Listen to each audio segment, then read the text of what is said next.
পাঠ করছে আজদাহা, লেখনীতে সাবিলা সাবি, পর্ব সংখ্যা 16।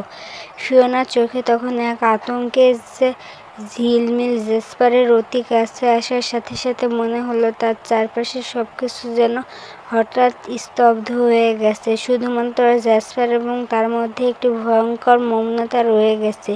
সে অনুভব করলো যেন জেসপার তার শ্বাস-প্রশ্বাসের আওয়াজ শুনতে পাচ্ছে। জেসপার ফিওনার কাছে এসে দাঁড়ালো। তার উচ্চতা যেন একটু উঁচু পাহাড়ের মতো। সেখানে ফিওনার মতো ছোট্ট একজন মানুষের জন্য সবকিছু অতি বিশাল ও ভীতিকর।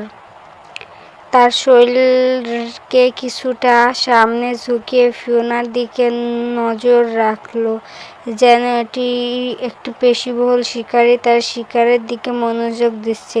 ফিওনা মাথার দুপাশে কাঁচা দেয়ালের বিরুদ্ধে জেসপারের শক্তিশালী হাত দুটো স্থাপন হলো, যেন ফিওনাকে তার গ্রাসে নিয়ে আসার জন্য প্রস্তুত হচ্ছে। কাচের পৃষ্ঠে ঠান্ডা স্পর্শ তার পিঠে লাগছিল। প্রতিটি শ্বাস ফিওনার নামে একটি অশুভ অনুভূতি তৈরি করছিল। জেসপার স্নিগ্ধ অথচ ভয়ঙ্কর দৃষ্টি যেন তার প্রতিটি ইন্দ্রিয়কে সচেতন করে তুলছিল। তার চোখে একটি তীব্রতা ছিল যা ফিওনাকে যেন আচ্ছন্ন করে ফেলছিল। ফিওনা অনুভব করছিল যে তার হৃদস্পন্দন দ্রুত হয়ে উঠছে, আর এই নিকটতা যেন একটি অপরিচিত অথচ চেনা সংকটের দিকে ঠেলে দিচ্ছিল। ফিওনার দৃষ্টি তার দিকে নিবদ্ধ হলো, কিন্তু সে কোনোরকম শব্দ উচ্চারণ করতে পারছিল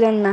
সেই মুহূর্তের সময় যেন থমকে গিয়েছিল। কেবলমাত্র তারা দুজনের মাঝে অদৃশ্য একটি দেয়াল ছিল যা ফিওনার মাঝে তৈরি করেছে এদিকে ভয় আর অন্যদিকে আকর্ষণ সংমিশ্রণ।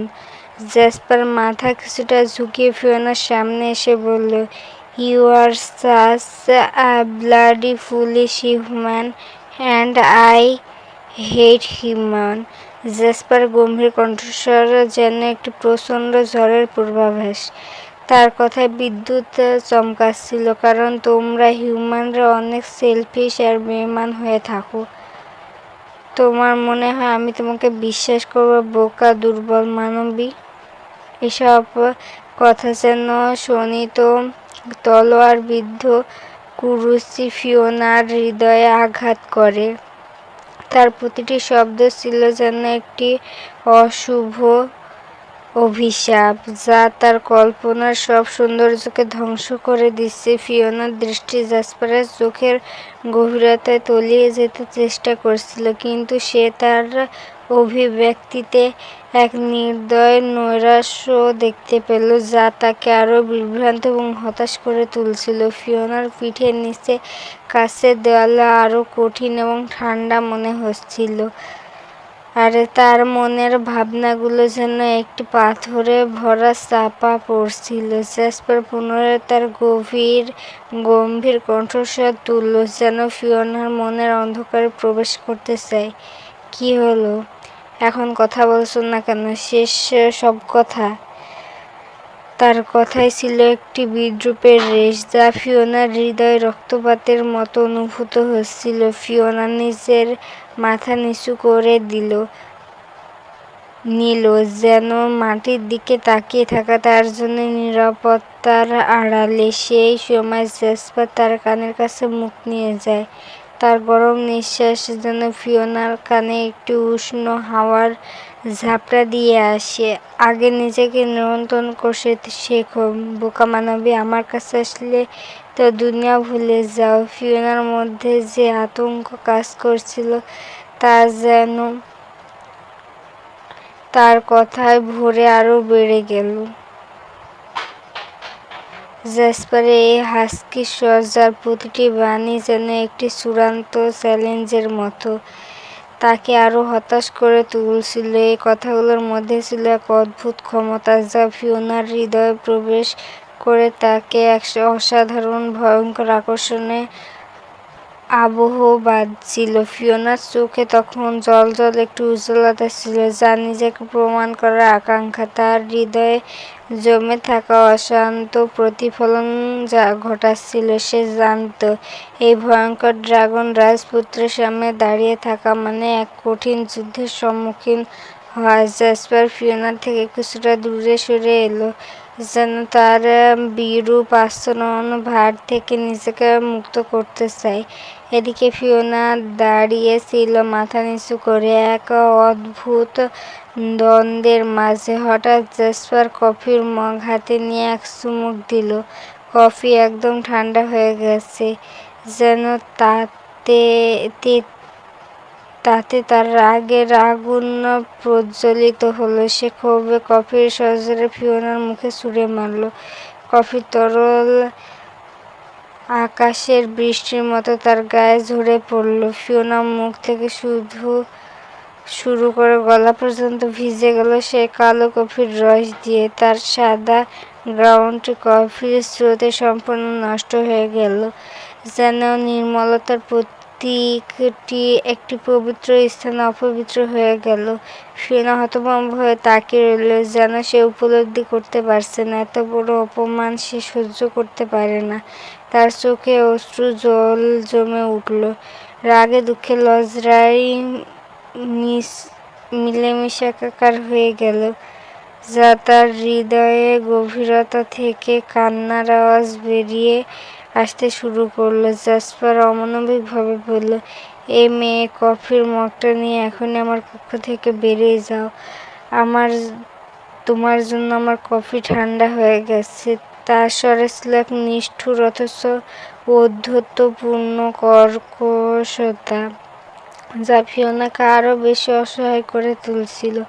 ফিওনার হৃদয়ে তখন এক অদ্ভুত ক্ষোভ জাগ্রত হলো। সে কেবলমাত্র একটি কফির জন্য কষ্ট পাচ্ছিল না, বরং তার আত্মসম্মানের প্রতি এমন নৃশংস আঘাতে সে তার অবচেতনকে নাড়া দিচ্ছিল। তার যে সহ্য করতে পারছিল না। ফিওনার মগটি হাতে নিয়ে এক প্রকার দৌড়ে কক্ষ থেকে বেরিয়ে গেল, তার চোখের জল হৃদয়ে দগ্ধ বিষণ্ণতা, যেন প্রতিটি পদক্ষেপ কষ্টের স্রোতে প্রবাহিত হচ্ছিল।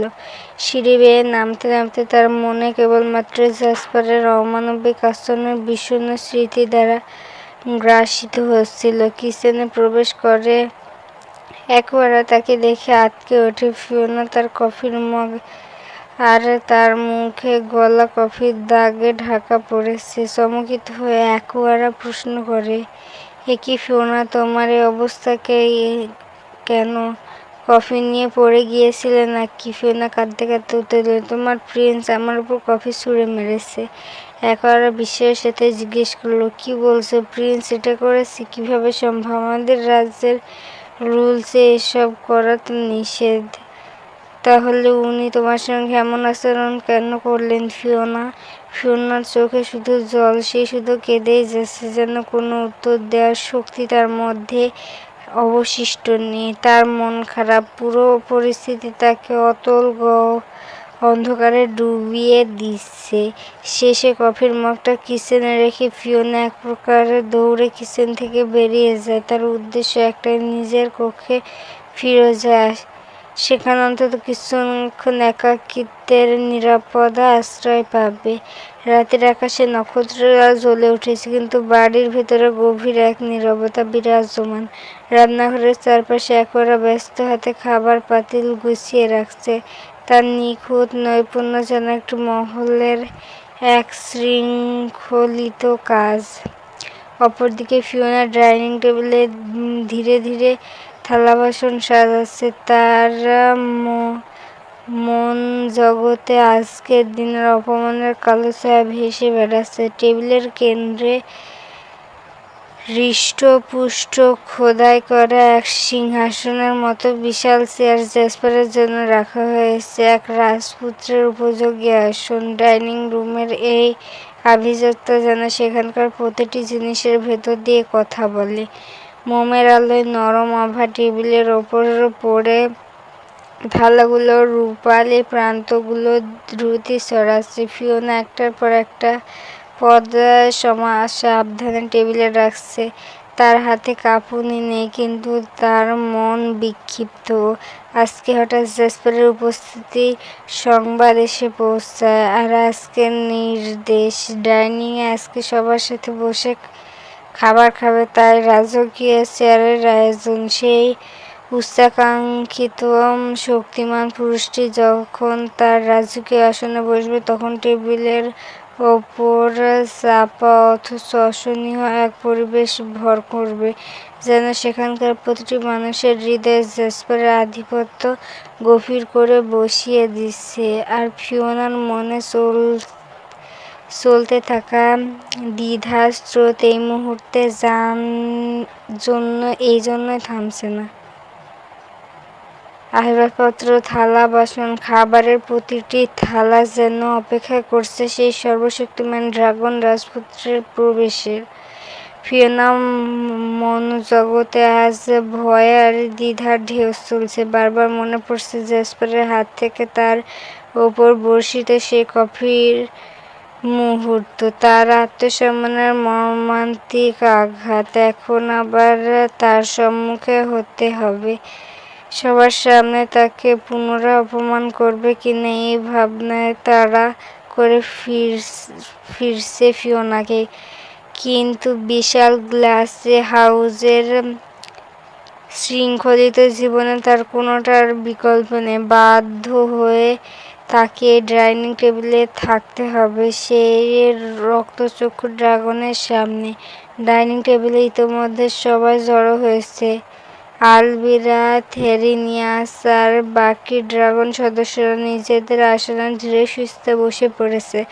তারা একে অপরের সঙ্গে নিস্তব্ধ কথোপকথনে লিপ্ত, যেন এক সুপ্ত আগ্নেয়গিরি। কিন্তু ফিওনার মন অন্যদিকে। তার চোখের কোণে সারাক্ষণ তাকিয়ে রয়েছে সেই কঠোর সিঁড়ির দিকে, যেখান থেকে জেসপার নামার প্রতীক্ষা করছে যেন শক্তির মেঘমালা। অবশেষে সেই প্রতীক্ষার অবসান ঘটে। কাঠের সিঁড়ির প্রতিটি ধাপে জেসপারের ভারী পায়ের শব্দ শোনা যায়, যেন প্রতিটি পদক্ষেপ তার অপরিসীম শক্তি আর ত্রাসের আভাস।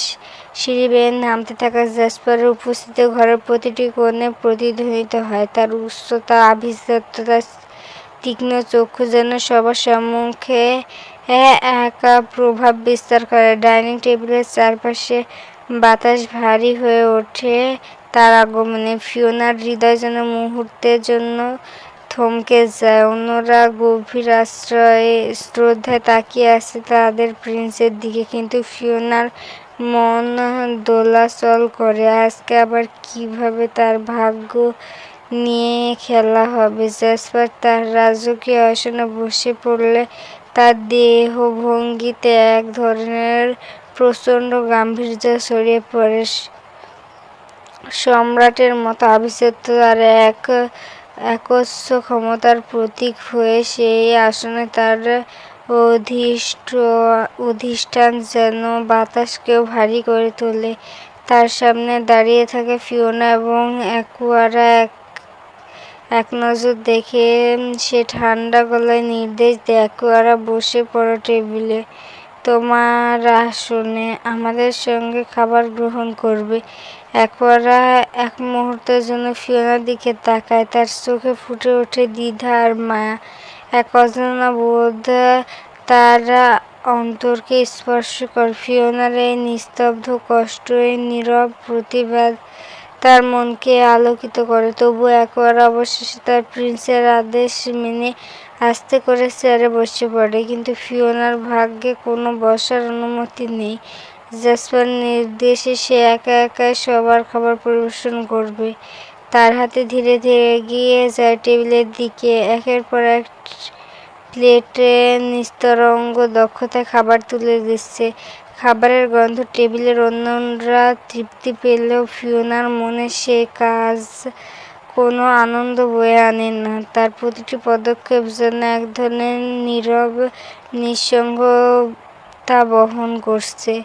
প্রতিটি পরিবেশনের সঙ্গে সঙ্গে তার আত্মমর্যাদা ক্ষতবিক্ষত হচ্ছে, কিন্তু তবুও সে নিরুপায়, নির্বাসিত এক বন্দিনীর মতো গ্লাস হাউসের এই শৃঙ্খলে জড়িয়ে আছে। অ্যাকোয়ারা দূর থেকে ফিওনার অসহায়তাকে লক্ষ্য করে। তার চোখে মিশে থাকে অপরাধবোধ, কিন্তু সে কিছুই করতে পারে না। ফিওনার প্রতিটি পদক্ষেপ তার অন্তরের গভীরে ঝাঁকুনি লাগে, কিন্তু জাসপারের দৃষ্টির সামনে সে নীরব হয়ে থেকে যায়। অ্যাকোয়ারা মনে মনে দ্বিধাগ্রস্ত। ফিওনার মতো একটি মেয়েকে এভাবে অপমান ও কষ্ট দেয়া তা তো কিছুতেই মেনে নিতে পারছেন। তার মিষ্টি স্বভাব, শান্ত আচরণ সবকিছু তো প্রমাণ করে যে ফিওনা কোনো জীবের ক্ষতির কারণ নয়। তবে কেন তাকে এভাবে শাস্তি দেওয়া হচ্ছে? একেবারে নিজের মনকে প্রশ্ন করে, শুধু মানুষ বলে কি সে এত অপদস্থ হবে, নাকি ড্রাগন রাজ্যের নিয়মের বাইরে কিছু চলছে? ফিওনার প্রতি এই অন্যায় আচরণ যেন ড্রাগনদের গর্বিত ইতিহাসের সাথে বেমানান। ড্রাগন রাজ্যের নিয়ম তো বরাবরই কঠোর হলেও ন্যায় বিচারের উপর ভিত্তি করে ছিল, আর সেখানে এই মানবীর প্রতি এমন নির্মমতা। অ্যাকোয়ারার বুকের ভেতর গুমড়ে ওঠে। প্রিন্সের এই কঠিন রীতি কি সঠিক? অ্যাকোয়ারা বুঝতে পারেনি, কিন্তু তার মনের ভেতর এক ধরনের অস্বস্তি ঘনীভূত হয়। প্রিন্স অরিজিনে সাধারণ একটি মানবীর সাথে এমন আচরণ কেন করছে? এই প্রশ্নের ক্রমেই তার চিন্তার গভীরে প্রতিধ্বনিত হতে থাকে। কিন্তু রাজকীয় আদেশের সামনে সে যে অসহায়। রাতের নীরবতায় ডাইনিং কক্ষের গুঞ্জন থেমে গেলে জাসপার সবাইকে নিয়ে গুরুত্বপূর্ণ এক মিটিংয়ে বসল। অন্ধকারে ঝলমল করতে থাকা চাঁদের আলো বড় কাচের দেয়ালের বাইরে ছড়িয়ে পড়ছিল। কক্ষের ভেতরে ড্রাগন একত্রিত উপস্থিতি যেন গম্ভীর এক অববাহ তৈরি করল। ফিওনা তখন নিজের কক্ষে ফিরে গেছে, আর অ্যাকোয়ারা, যার এই ধরনের মিটিংয়ে থাকার প্রয়োজন নেই, শুধু কিছু না কিছু কাজ শেষ করতে এসে নিস্তব্ধভাবে দূরে দাঁড়িয়েছিল। জাসপারের কণ্ঠে শক্তি এবং সংকল্পের মিশ্রণ স্পষ্ট। তিনি থ্যারিনিয়াসের নির্দেশ দিলেন, মিস্টার চেনসিং আর ওয়াংলির ওদের পরিকল্পনা সম্পর্কে যেভাবে খোঁজ নাও। এথিরিয়নকে মুক্তির পথে একটা মাত্র ধাপজাপ এখনো এড়ানো যাবে না। ওদের পরবর্তী পদক্ষেপ অনুযায়ী আমরা আমাদের পরিকল্পনা করব। থ্যারিনিয়াস সম্মতি জানিয়ে মাথা নিচু করল। তারা ডানা মেলে ধরল চীনের আকাশে উঠতে। সে জানত আজকের রাতটা গুরুত্বপূর্ণ। সে বিশেষ এক সংবাদ নিয়ে ফিরতে চায়, যা এই মিশনে সম্পূর্ণ বদলে দিতে পারে। জাসপার এরপর তার মনোযোগ ফেরালে আলভিরার দিকে। ফিওনাকে দিয়ে গ্লাস হাউস পরিষ্কার করাও। কদিন হলো কাজগুলো অপরিষ্কার হয়ে পড়ে আছে। পুরো লিভিং রুমের কাজগুলো ক্লিন করতে হবে। তবে মনে রেখে, অ্যাকোয়ারা যেন ওকে কোনো কিছু দেখিয়ে না দেয়। সাহায্য করার কোনো অধিকার নেই তার। আলভিরা মাথা নোয়ালো। তার মধ্যে ক্ষীণ এক সংশয় ছিল, কিন্তু জাসপারের চোখের কঠোরতা তাকে নীরব রাখল। কক্ষের বাইরে থ্যারিনিয়াস তখন প্রবল গতিতে চীনের আকাশপথে ছুটে চলেছে। বাতাসে তার ডানা স্পর্শ করছে। আজকের রাতে শেষে জাসপার এক বিশেষ বার্তা পৌঁছাতে চলেছে, যা তার চিন্তার গতিপথে নতুন মোড় আনবে। আলভিরা নিঃশব্দে ফিওনার কক্ষে প্রবেশ করল। ফিওনা তখন একটুখানি বিশ্রামের জন্য চোখ বুজেছিল। সারাদিনের ক্লান্তি বিশ্রামের জন্য চোখ বুজে। চোখে মুখে ক্লান্তির ছাপ স্পষ্ট। আলভিরা তার কণ্ঠকে অদ্ভুতভাবে শীতল করে বলল, মেয়ে শোনো, লিভিং রুমের গ্লাস এখনই পরিষ্কার করতে হবে। প্রিন্সের আদেশ। ফিওনা তার চোখ খোলার সাথে সাথে আলভিরার আদেশে কঠিন বুঝে গেল, কিন্তু কোনো প্রতিক্রিয়া দেখালো না। নিঃশব্দে উঠে দাঁড়াল। তার ভেতরে ক্লান্তি যেন তার চাহনির গভীরে লুকিয়ে রইল। কিছুক্ষণ পর ফিওনা লিভিং রুমে পৌঁছায়, যেখানে গ্লাস পরিষ্কার সরঞ্জামগুলো অগোছালোভাবে ছড়িয়ে রাখা। এক বালতি, একটি গ্লাস ক্লিনার, শুকনো সাদা কাপড় আর একটা পুরোনো মই। আধুনিক এই গ্লাস হাউসের শোভামণ্ডিত সৌন্দর্যের সাথে এই সরঞ্জামগুলো যেন মেলাতে পারছে না। সারা ঘর জুড়ে কাচের যে আভিজাত্য ছড়িয়ে আছে, সেখানে তাকে অ্যানালগ পদ্ধতির গ্লাস পরিষ্কার করতে হবে, যা নিঃসন্দেহে অপমানের এক সূক্ষ্ম অস্ত্র। ফিওনা বুঝতে পারল এটা শুধু শাস্তি নয়, এটা উপহাস। জেসপার তার সাথে খেলা করছে, অকারণে তাকে নিয়ে প্রতিটি পদক্ষেপ হেনস্থা করছে। ফিওনার মন এক মুহূর্তের জন্য থমকে যায়। এই শক্তিশালী ড্রাগন রাজপুত্রের বিরুদ্ধে তার অপরাধ আসলে কি, যে তাকে এমন কঠিন পরীক্ষার মধ্যে ফেলে রেখেছে? তার চোখের কোণে অজান্তে জল জমতে থাকে, কিন্তু সে সেই জলকে দেখিয়ে দেয় না। গ্লাসের পাশে দাঁড়িয়ে এক কঠিন দীর্ঘশ্বাস ফেলে, কাপড় হাতে তুলে নিয়ে কাজ শুরু করে, যেন এটাই তার একমাত্র পথ। ফিওনা রাতভর নিঃশব্দে লড়াই করছে গ্লাসের সাথে। প্রতিটি কাচের পৃষ্ঠ যেন তার আত্মার প্রতিফলন ধরে রেখেছে। সেখানে ছিল তার ক্লান্তি, নীরব যন্ত্রণার, অপমানের দাগ। একের পর এক গ্লাস পরিষ্কার করতে করতে কেবলই ফ্লোরের নয়, তার মনও যেন ঘোলাটে হয়ে গিয়েছে। চারপাশে ছড়িয়ে থাকা সাবানের ফেনা যেন তাকে উপহাস করছিল, যেন এই বিল্ডিংয়ের লিভিং রুম আর কোনো আভিজাত্যের স্থাপনা নয়, বরং তার শাস্তির এক সঙ্গীত। ভোরের হালকা আলো যখন জানালার কাছে ধাক্কা দিল, ফিওনা একরাশ ক্লান্তি নিয়ে মই থেকে নেমে এলো। মইটা একপাশে ঠেলে রেখে হাতে থাকা বালতি নিয়ে খুব ধীরে ধীরে পা ফেলল।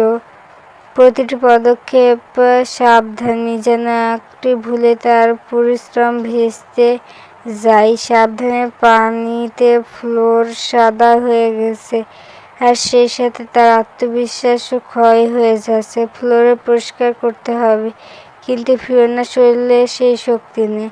বালতি নতুন করে পানি ভরে ফ্লোরের শেষ অংশের দিকে সে এগিয়ে যায়। ফিওনার উদ্দেশ্য আগে সিঁড়ি মুছবে, তাই খুব ধীরে ধীরে উঠতে যাচ্ছিল। আর তখনই জেসপার সিঁড়ি বেয়ে নামে, দ্রুত পদক্ষেপে, যেন কিছু জরুরি কাজের তাড়া নিয়ে।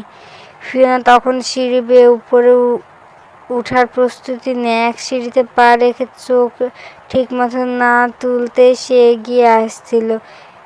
এক মুহূর্তে দুজনের পথ এক হয়ে গেল। জেসপার সজোরে ফিওনার সাথে ধাক্কা খায়। ফিওনার হাতে থাকা বালতি মুহূর্তে মাটিতে পড়ে যায়, আর সেই সাথে সব পানি ছিটকে পড়ে ফ্লোরে। সাবান আর পানি মিশে পুরো লিভিং রুমের ফ্লোর পিচ্ছিল হয়ে যায়। জেসপার সামান্য হোঁচট খেয়ে পা ঠেকালেও নিজেকে সামলাতে পারল না, কিন্তু ফিওনা ততক্ষণ ভারসাম্য হারিয়ে ঢলে পড়েছে। ফিওনার শরীর তখন ভারসাম্য হারিয়েছে। সে চট করে জেসপারের ধূসর রঙের শার্টের কাঁধ আঁকড়ে ধরেছে, যেন পড়ে না যায়। জেসপারের দিকে টান লেগে শার্টটা কুঁচকে গেছে। পুনরায় ঘটনা এত দ্রুত ঘটে গেল যে জেসপার বুঝে ওঠার আগে জেসপার ফিওনাকে নেমে যেতে লুটিয়ে পড়েছে। তবে ভাগ্যের নির্মম পরিহাস, ফিওনা পতন সরাসরি জেসপারের ওপরই হয়েছে। জেসপার হঠাৎ আঘাতের মৃদু ব্যথা অনুভব করে মাথায়, কিন্তু তার ধ্যান তখন সম্পূর্ণ অন্যদিকে। ফিওনা তার বুকের ওপর পড়ে গেছে, শ্বাসকষ্টের মতো নীরব ঘিরে ধরে মুহূর্তটাকে। ফিওনার চোখগুলো বিস্ময়ে বড় বড় হয়ে গেছে, যেন সময় থেমে গেছে। সে মাথা তুলতে দেখতে পেল জ্যাসপার রাগান্বিত মুখ, যার দৃষ্টি এক প্রকার ভ্রুকুটি লুকিয়ে আছে, আর তার সেই অলিভ গ্রিন চোখ যেন দপদপ করে আগুনের মতো জ্বলছে। ফিওনার চুল আর মুখমণ্ডল সাবানের ফেনা আচ্ছন্ন হয়ে আছে, যেন এই অপমানের প্রতীক হয়ে দাঁড়িয়েছে সেই ফেনা। জ্যাসপারের বুকের উপর পড়ে থাকা ফিওনার চেহারা এত বিচ্ছিন্ন দেখাচ্ছে, যেন পুরো পরিস্থিতি একমাত্র প্রত্যক্ষদর্শী সাবানের সেই ফেনা। এক অদ্ভুত নীরবতা গ্রাস করে চারপাশে, শুধু জ্যাসপার রাগান্বিত দৃষ্টির ছাপ যেন ফিওনাকে ভস্ম করে দিতে চায়। জ্যাসপারের কণ্ঠের কঠোরতা যেন লোহার শিকলের মতো ফিওনার কানে আঘাত করে। এই মেয়ে, কোনো কাজ কি শিখনি ঠিকমতো? সারা ফ্লোর সাবান পানিতে ভাসিয়ে ফেলেছ, ওঠো আমার উপর থেকে। ফিওনা তাড়াহুড়ো করে উঠে দাঁড়াতে চেষ্টা করে, সাবান পানির পিছলাতে তাকে ফের ব্যর্থ করে দেয়। পা পিছলে আবারও সে জ্যাসপারের উপরই পড়ে যায়। জ্যাসপার এক নিঃশ্বাসে ব্যথার মৃদু শব্দ করে, তার মুখের অভিব্যক্তি স্পষ্ট বিরক্তি ভরা। ফিওনা পুনরায় মাথা তুলে তাকায়, চোখে লজ্জার ছাপ। উঠতে পারছি না তো, ফিসফিস করে বলে ফিওনা, গলার সুরে এক প্রকার অসহায়ত্ব। জ্যাসপার গভীর বিরক্তি সুরে তাচ্ছিল্য করে বলে, আমার উপর পড়ে থাকতে নিশ্চয় খুব আনন্দ হচ্ছে, তাই না? তাই ওঠা হচ্ছে না তোমার? তার রাগান্বিত দৃষ্টির তীব্রতা ফিওনা মনে চাবুকের মতো আঘাত হানে, আর ফিওনার শরীরের ওপর ছড়িয়ে থাকা সাবানের ফেনা যেন আরও প্রকটভাবে হাস্যকর করে তোলে পুরো পরিস্থিতি।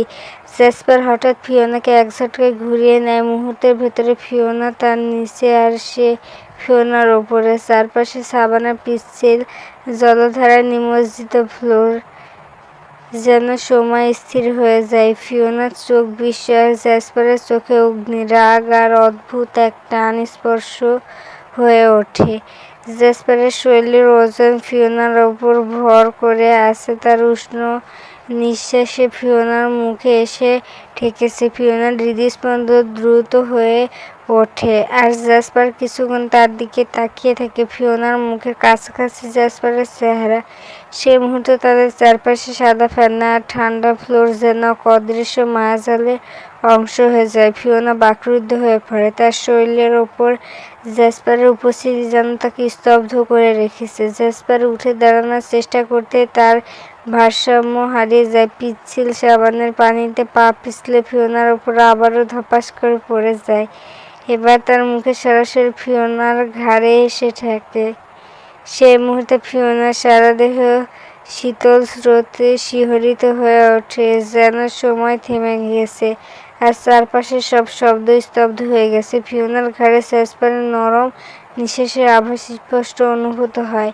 তার ত্বকে অজান্তে একটি স্পর্শের নীরব ঝড় বয়ে যায়। জ্যাসপারের চুলের ভেজা অনুভূতি ফিওনার ত্বকে মিশে গিয়ে এক অদ্ভুত অনুভূতির জন্ম দেয়, যেন ঘরের প্রতিটি কোণায় গ্লাসের দেয়ালে প্রতিফলন সেই অদ্ভুত দৃশ্যের সাক্ষী হয়ে আছে। জ্যাসপার নিজেকে কিছুক্ষণের জন্য স্তব্ধ হয়ে থাকে, তার মুখ ফিওনার ঘাড়ের কাছে নীরবভাবে স্থির। ফিওনার শ্বাস দ্রুত হয়ে আসে, তার মনে অজস্র চিন্তা যেন এক মুহূর্তের জন্য আটকে গেছে। তারপর জ্যাসপার ধীরে ধীরে ফিসফিসে বলে, তোমার এসব বোকা বোকা কাজের জন্য আমাকেও বিপদে পড়তে হয় কেন বারবার? ফিওনার কোনো উত্তর দিতে পারে না। তার দেহের প্রতিটি স্নায়ু যেন সে ঘনিষ্ঠ স্পর্শে বিদ্যুতে প্রবাহিত হয়ে উঠছে, আর তার মনের ভেতরে জ্বলতে থাকা প্রশ্নগুলো কোনো উত্তর খুঁজে পাওয়া যায় না। জ্যাসপার পুনরায় খুব সাবধানতার সাথে ধীরে ধীরে ফিওনার ওপর থেকে সরে যেতে চায়, কিন্তু হঠাৎ টের পায় যে তার গলায় সেই রহস্যময় লকেট ফিওনার জ্যাকেটের ফ্রগের বুকের কাছে কাপড়ের সাথে জট পাকিয়ে গেছে। তাদের দুজনের মাঝে শূন্যতা আরেকবার বন্ধ হয়ে আসে। ফিওনার শ্বাস ধীরে ধীরে ভারী হয়ে ওঠে। জ্যাসপার কিছুক্ষণের জন্য হতবুদ্ধি ওর মতো চেয়ে থাকে। তার হাতে স্পর্শ করে ল্যাকেটে সরানোর চেষ্টা করে, কিন্তু কাপড়ের সূক্ষ্মতা আর লোকটার ধারালো অংশগুলো যেন তাদের দুজনে আরো ঘনিষ্ঠভাবে আবদ্ধ করে রেখেছে। ফিওনার নিঃশ্বাস বন্ধ করে স্থির থাকে, তার চোখে আতঙ্ক আর অস্থিরতার ছাপ স্পষ্ট, কিন্তু নিজের অবস্থা থেকে মুক্ত হওয়ার জন্য কিছুই করতে পারছে না। সে অদ্ভুত লকেট যেন জ্যাসপারের সাথে তার অবিচ্ছেদ্য কোনো বাঁধনের মতো তাকে আটকে রেখেছে। আবারও শুরু হলো আরেক ঝামেলা। জ্যাসপার এক প্রকার বিরক্তি সুরে বলে, তার গলার স্বর গভীর এবং তীক্ষ্ণ, কিন্তু তার হাতের প্রতিটি স্পর্শে ফিওনার মন যেন কেঁপে ওঠে। সে উত্তপ্ত মুহূর্তে তাদের বন্ধনে যেন অদৃশ্য কোনো শক্তি দ্বারা নিয়ন্ত্রিত, যা তাদের ইচ্ছের বিরুদ্ধে হলেও প্রতিক্ষণে আরো নিবিড় হয়ে আসছে। জ্যাসপার ধৈর্যের বাঁধ ভেঙে গেলে সে চিৎকার করে ডাকে অ্যালভিরাকে, আর তার কণ্ঠে সেই কমান্ড যেন গোটা গ্লাস হাউস কাঁপিয়ে তোলে। মুহূর্তে অ্যালভিরা ছুটে আসে। সিঁড়ির ওপর থেকে দৃশ্য দেখে তার মুখ বিস্ময়ের ছাপ। সাদা সাবানের ফেনায় ভরা সেই পিচ্ছিল ফ্লোরে ফিওনা জ্যাসপার গাঁটছাড়া বাধায় আটকে পড়ে আছে। দৃশ্য যেন অপ্রত্যাশিত, তেমনি অবাক করার মতো। অ্যালভিরা নিচে না নেমে অদৃশ্য গভীরতা বুঝে নেয়। নিচের ফ্লোরে যেন দুঃস্বপ্নের মতো পিচ্ছিল। এই অবস্থায় সে নিজেও সাহায্য করতে পারবে না। তার মুখ থেকে নির্গত হয়, প্রিন্স অরিজিন, এসব কিভাবে হলো? প্রিন্স রাগান্বিত এবং তীব্র বিরক্তির স্বরে চেঁচায়, অ্যালভিরা, অযথা প্রশ্ন করো না, ফ্লোরে পানি ঢালার ব্যবস্থা করো দ্রুত। অ্যালভিরা তাড়াতাড়ি দোতলা থেকে একটি মোটা পাইপ নিয়ে আসে এবং দ্রুত তার সঙ্গে পানি ঢালতে শুরু করে। ওপর থেকে ঝরে পড়া সেই শীতল পানি ধীরে ধীরে ফ্লোরকে ধুয়ে দিচ্ছে, আর সেই সঙ্গে ভিজিয়ে দিচ্ছে জ্যাসপার এবং ফিওনাকে। পানির স্রোত চারপাশে যেন ভেসে যাচ্ছে, আর ফিওনার কাঁধে ভিজে চুলের ঢেউয়ের মতো তার চারপাশে বয়ে চলেছে। জ্যাসপার ফ্লোর হতে হাত দিয়ে ভেজা হওয়া সত্ত্বেও তার ভ্রু কুঁচকে থাকে ফিওনার দিকে রাগে অপমানে তাকিয়ে। অবশেষে ফেনা আর পানির স্রোত ধুয়ে তাদের মুক্ত করে, কিন্তু সেই মুহূর্তে বোঝা যেন তাদের মনে এক গভীর রেখাপাত করে দেয়। ফিওনার ঠোঁট মৃদু কাঁপছে, যেন কোনো অব্যক্ত আবেগ গোপন করতে পারছে না। তার চোখের কোণে জমে থাকা ভেজা ভাবটুকু এই অদ্ভুত অনিশ্চয়তার জন্ম দেয়। সে জানে না কেন এই মুহূর্তে তার শরীর এমনভাবে সাড়া দিচ্ছে, আর সামনে থাকা জ্যাসপারের সবুজ নেত্রপল্লব যেন এক গভীর রহস্যময়তা নিয়ে ঝলমল করছে। জ্যাসপার কিছুক্ষণ ফিওনার দিকে স্থির নিঃশব্দ তাকিয়ে থাকে, তার চোখে সেই গভীরতা, আকর্ষণ, রাগ নাকি তা ফিওনা ঠিক বুঝে উঠতে পারে না।